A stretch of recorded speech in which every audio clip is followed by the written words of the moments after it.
Statement etched in stone. Many scholars believe the Red Queen was Zakbu Ao, Pal's queen and trusted consort. While her tomb lacks inscriptions, the similarities between their burials are striking. Both wrapped in cinnabar, both entombed in pyramids, both buried with jade, and both treated with extreme reverence. These rituals mirror each other as if two halves of a sacred narrative. Pal's lid famously depicts him falling into the underworld tree, a cosmic scene of death and rebirth. The Red Queen's simpler tomb contains no such iconography, but the symbolism lies in the pairing itself. If Pal represented the sun, journeying through the underworld at night to rise again, then the Red Queen may have represented the moon, the feminine force that follows its own mysterious path in the sky. Together they embodied a cosmic duality. Masculine and feminine, king and queen, sun and moon, order and ritual. In Maya mythology, rulership was not singular. It was relational. Harmony in the cosmos required balance. And that balance extended into the dynastic court. By placing the Red Queen beside Pal, the Maya were preserving not just a marriage, but a cosmic partnership. Their proximity in death may have mirrored their roles in life. A queen not behind, but beside her king, sharing not just a throne, but a legacy. In their tombs, they speak without words. Two souls wrapped in cinnabar and stone joined across eternity. One of history's most sacred silences. Though her name was lost to time, the Red Queen of Palenque endures not as a forgotten relic, but as one of the most enigmatic and powerful women of the ancient world. Her tomb, sealed for over 1,300 years, now whispers across centuries, inviting questions that echo louder with every discovery. She represents a mystery that still resists full understanding. We may never know exactly who she was. No glyph carved her name. No stealer told her story. And yet the care in her burial, the richness of her offerings, the symbolism of her crimson-drenched bones, all speak of a woman. Profoundly important, not merely as a wife or consort, but as someone who held real influence, spiritual weight, and royal blood. Today, the Red Queen forces us to reevaluate assumptions. She's a reminder that in the ancient Maya world, women were not silent. They led rituals, governed cities, and shaped dynasties. While kings like Pal have long taken the spotlight, the Red Queen's reemergence reminds us that power did not belong to men alone. It flowed through mothers, queens, priestesses, and visionaries. Her legacy is more than the treasures she left behind. It's the conversation she started among archaeologists, historians, artists, and storytellers. Every jade bead, every layer of cinnabar, every architectural choice in temple that tells us something deliberate. This woman mattered. And perhaps that's the most extraordinary part of her story. Not what we know, but what we still don't. The Red Queen teaches us that history isn't just a collection of facts. It's a living puzzle, a shared human longing to connect with the past. In that sense, her legacy is still unfolding.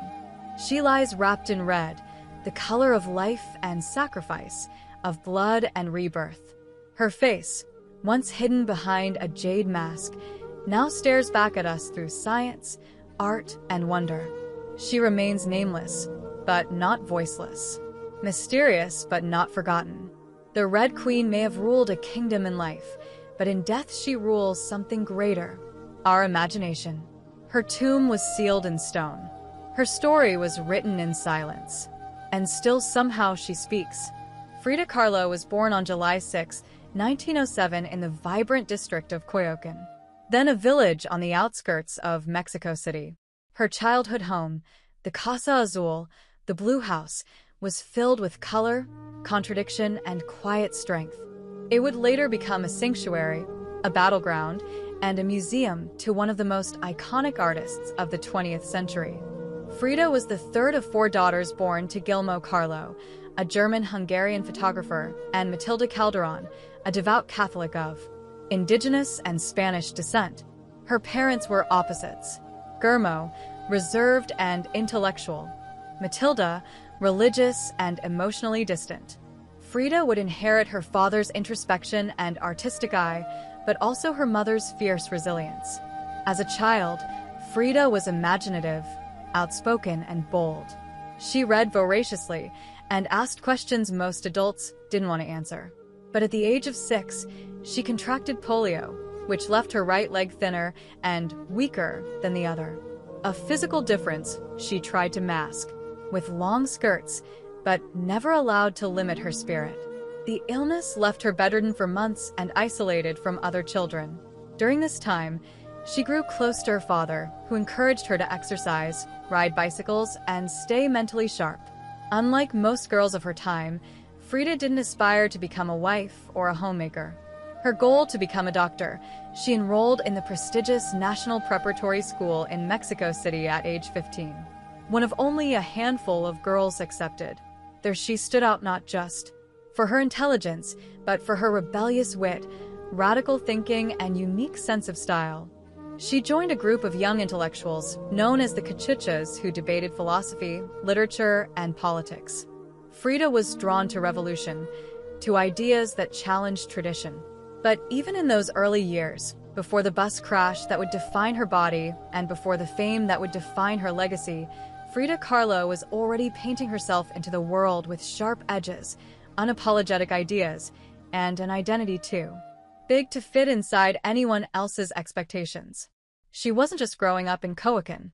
She was preparing to remake herself entirely. On September 17, 1925, Frida Kahlo's life was split in two: the girl she had been and the woman she was forced to become.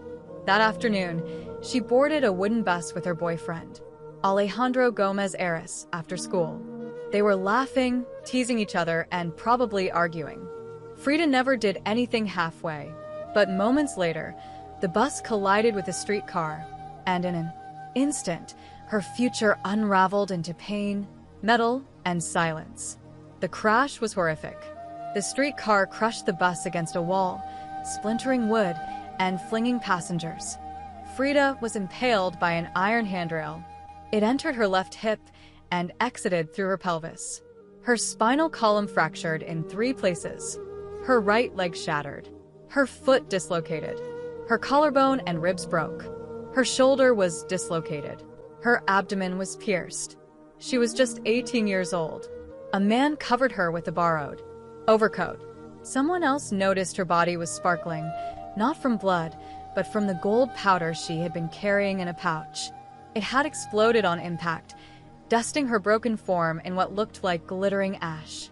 Frida was taken to the Red Cross hospital and underwent numerous surgeries over the following months. She spent weeks in a body cast, flat on her back, immobile, writhing with infection and uncertainty. The future she'd imagined of becoming a doctor slipped further away with every passing day. But in that stillness, something began to stir. Her father gave her brushes. Her mother rigged a special easel to hang above her bed. A mirror was placed on the canopy so she could see herself. And there, lying in plaster and agony, Frida began to paint. First out of boredom, then out of obsession. Her first subjects were her own reflection because she was all she had. But what emerged wasn't vanity. It was survival. The crash had broken her physically, but it had also opened a door into her own mind, her own body, and eventually into the surreal language of pain and identity that would define her art. The girl who wanted to heal others now began healing herself, one brush stroke at a time. As Frida Kahlo lay encased in plaster and steel, a body fighting itself with every breath, she began to paint. What started as a form of therapy soon became a language. And that language was deeply personal, brutally honest, and often hard to look at, which was precisely the point. Frida didn't paint pretty flowers or polite landscapes. She painted pain, her pain, physical, emotional, and existential. Her first subjects were self-portraits, not because she was vain, but because, as she famously said, "I paint myself because I'm so often alone, and because I am the subject I know best." Her early works were small in scale, painted on tin or wood panels inspired by Mexican retos, devotional paintings meant to tell stories of suffering and miracles. Frida turned this tradition inward. Her body became the canvas. Her emotions became the altar. She painted herself as split, as pierced as bleeding. In one painting, she is impaled by nails like a modern-day martyr. In another, she floats in a barren landscape, tethered to a broken column, a metaphor for her shattered spine. She painted herself weeping, fractured, decapitated, and bare, but never passive, always watching. Her pain was not sanitized. She painted the ugliness of trauma with beauty, defiance, and even humor. Each piece was a reclamation of her body, her experience, and her identity as a woman in a world that often tried to define her. But Frida wasn't just telling her story. She was inventing a new kind of visual narrative, one that blended Mexican folk art, surrealism, medical illustration, and symbolism. Her paintings became dreamlike autopsies of her soul, framed in color, culture, and myth. By the time she recovered enough to walk again, albeit painfully, Frida was no longer the girl who had wanted to be a doctor. She was an artist, and her art was unlike anything anyone had seen. She had taken the worst thing that had ever happened to her and turned it into a source of creation. Frida Kahlo didn't just paint her pain. She made the world look at it, and in doing so, she turned suffering into a sacred act of self-expression. In 1928, still recovering, still painting, and just 21 years old, Frida Kahlo met the man who would become the most profound and turbulent relationship of her life, Diego Rivera. He was 20 years her senior, already Mexico's most famous painter. Massive in both stature and presence, Rivera was a giant of Mexican muralism, known for his sweeping, politically charged frescoes that told the story of the Mexican people. Frida had seen his work before. She admired it, but now she wanted his opinion of her work. She brought her paintings to him at the Ministry of Education, interrupting his scaffold work to ask bluntly, "Do I have talent?" Diego took one look and said, "Yes, and not just out of kindness." He recognized in her something rare, an unfiltered voice, raw and unpretentious, full of rage, irony, pain, and beauty. They began a relationship that was as consuming as it was creative. Frida once said, "I suffered 2 accidents in my life, one in which a street car knocked me down. The other was Diego." They married in 1929, an odd pairing to outsiders. Diego, massive, unfaithful, politically famous. Frida, sharp-tonged, fiercely independent, already walking with a cane. Her parents called it a marriage between an elephant and a dove. Their bond was passionate but chaotic. Diego supported her art and encouraged her growth as a painter. But he was also endlessly unfaithful, even with Frida's own sister, Cristina. Frida was devastated, and in return, she took lovers of her own, both men and women, including rumored affairs with Leon Trotsky and painter Georgia O'Keeffe. They divorced in 1939, then remarried a year later with different terms. This time, Frida would keep her autonomy, her home, her money, her name. Their second marriage was less about traditional love and more about creative partnership and mutual understanding. Despite the betrayals and the heartbreak, Diego remained a constant force in Frida's life. He challenged her. He wounded her, but he also believed in her as an artist, as a revolutionary, and as a woman who could redefine what painting could be. Together, they were not peaceful, but they were legendary. In the 1930s, Frida Kahlo followed Diego Rivera on a journey north to San Francisco, Detroit, and New York as he completed high-profile mural commissions. These years abroad brought her face to face with American industrialism, wealth, and the contradictions of capitalism, and they left her with deep political discomfort. Frida was a proud Mexican nationalist, a committed communist, and an admirer of indigenous traditions. The opulence she witnessed in the United States, especially while the Great Depression ravaged much of the country, only deepened her sense of disillusionment. In letters home, she mocked the culture's materialism and obsession with appearances. She missed the grit, color, and contradiction of Mexico. While Diego painted enormous murals on factory walls, Frida began to paint smaller, quieter revolutions, deeply personal works on tin and canvas. Her style solidified, sharp, surreal, emotional, and intimate. It was during this time that she produced some of her most iconic self-portraits.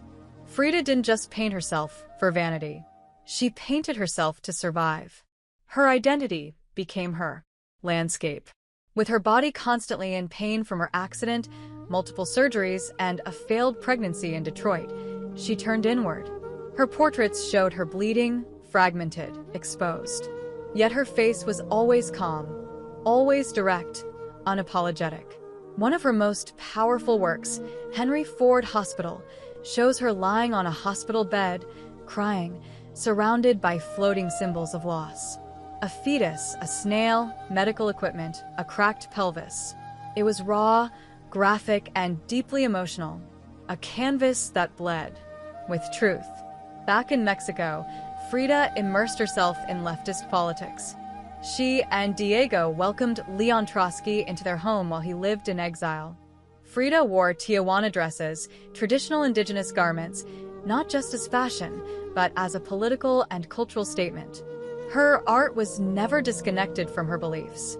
Her identity, her body, and her ideology all intertwined in her work. While Rivera was painting murals of revolution, Frida painted its human cost.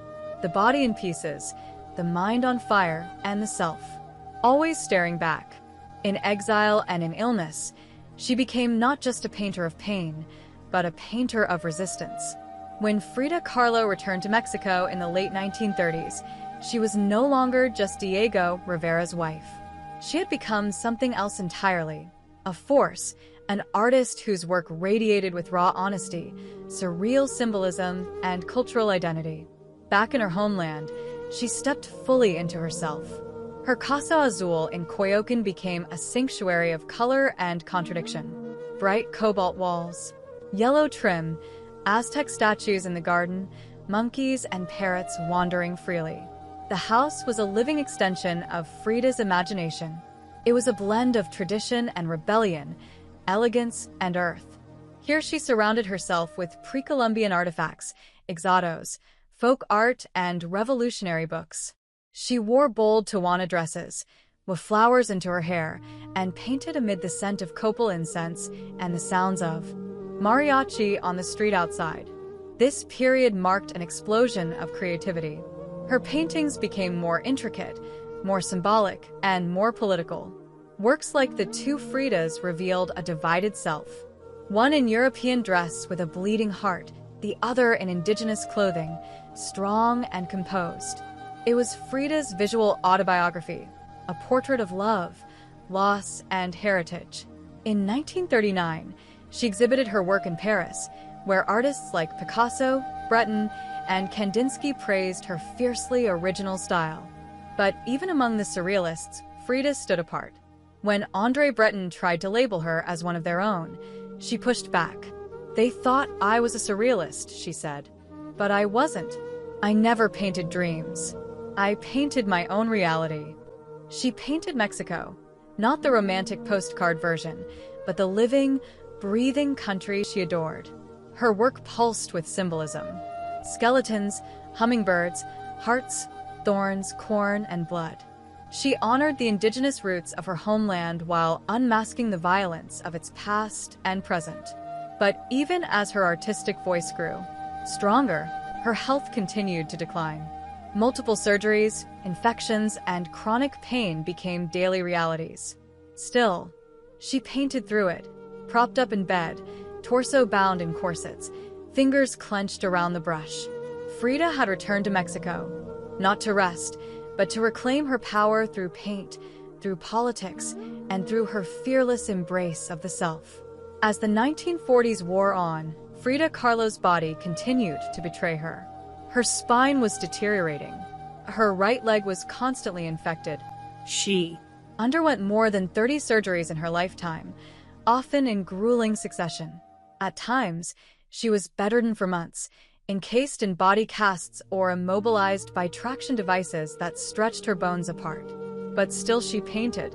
Each canvas during these years became both a release and an act of resistance. Her works grew darker, more defiant. She painted with a clarity sharpened by pain, refusing to hide behind metaphor. In the broken column, she presents herself split down the middle, her body pierced with nails, a cracked Ionic column replacing her spine. Yet her face is stoic, her gaze unflinching. Pain for Frida was no longer just a subject. It was her companion, her antagonist, her muse. Her political voice also grew louder.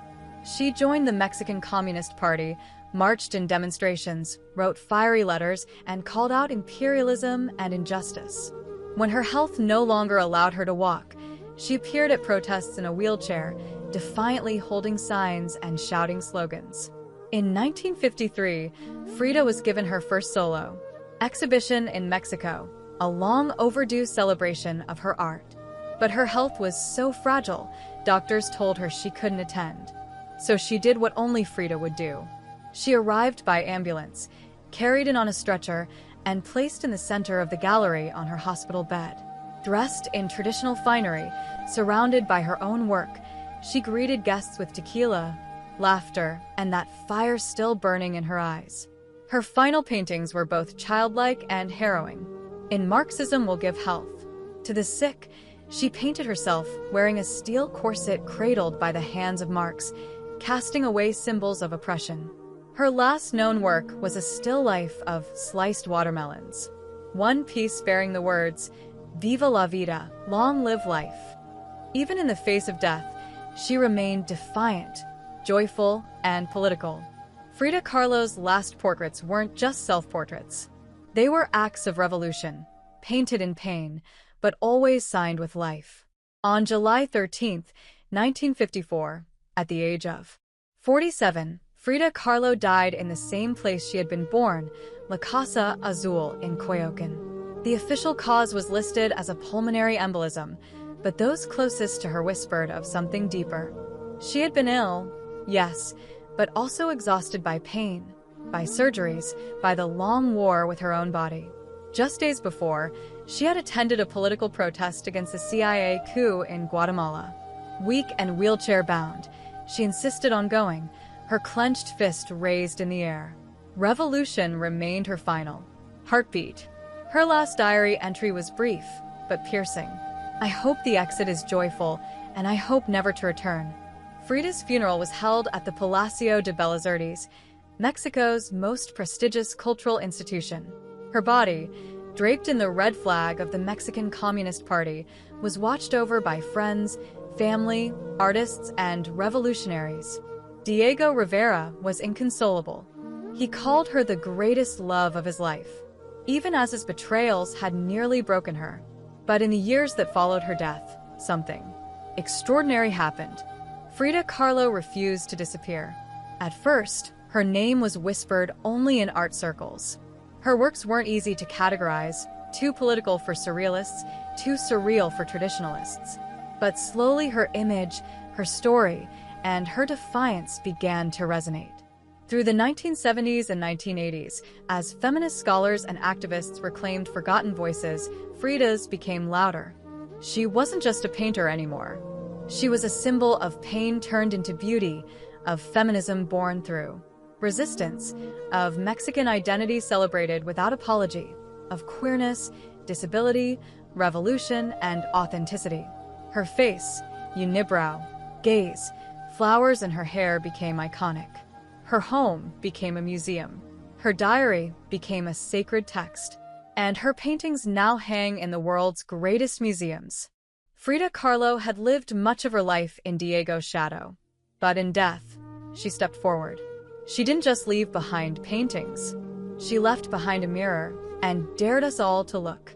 Not with pity, not with fear, but with fire. Today, Frida Kahlo's face is everywhere. Printed on t-shirts, painted on murals, turned into dolls, memes, posters, and icons.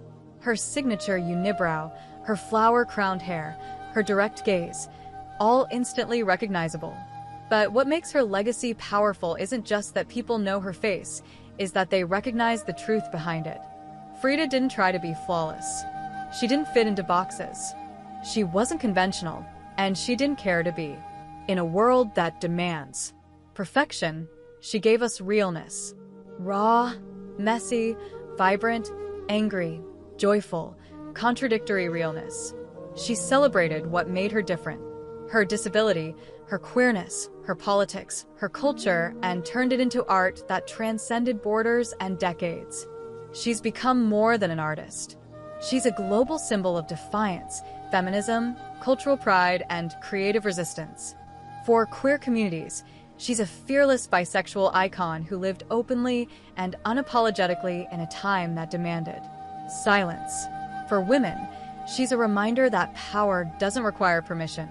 For disabled artists, she's proof that pain can fuel the brush, not stop it. And for Mexico, she's a daughter reclaimed, fierce, folkloric, and forever part of the national soul. Her paintings, once dismissed as too strange or too personal, are now among the most revered in the world. Works like the Two Frieders self-portrait with thorn necklace and hummingbird and the broken column aren't just seen. They're felt deeply by anyone who has ever suffered and needed to turn that suffering into something sacred. She lived in the margins and turned them into center stage. She embraced contradiction. A communist who wore gold. A woman betrayed who loved again. A body in pieces with a soul unbreakable. And through it all, she painted, not just with color, but with conviction. Frida Kahlo never asked to be a symbol. She simply told the truth about herself. And in doing so, told the truth for millions of others who had.